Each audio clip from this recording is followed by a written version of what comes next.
السلام عليكم. السلام ورحمة الله وبركاته. الله يسهلك يا بلدين. الله يسهل لك. وانا بشحت منك وانا طالب منك حسنه. امال ايه، عايز سيئه ولا ايه؟ سيت ايه يا جدع انت؟ انا عايز شقه اسكن فيها.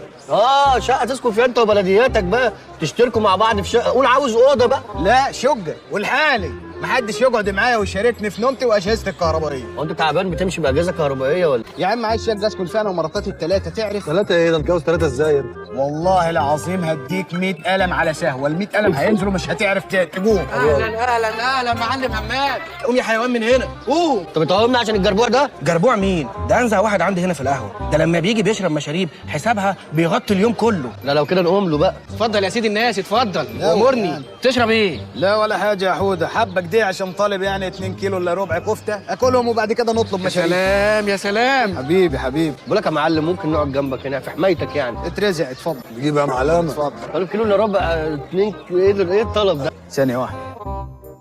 بيلحق معاه تليفون آخر موديل. سيره بقول لك ايه، الكفته قدامها قد ايه يعني؟ Just a moment.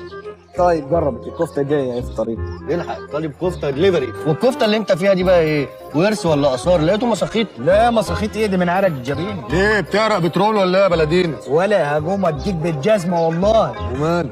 يا عم من عرق جبيني، انا شغال فواعلي يعني، هد حيطه كان زرات شي حاجات دي والشغلانة دي بتجيب فلوس؟ تجيب انت وصحتك. طب ونقدم على الشغلانة دي فين؟ في الشارع.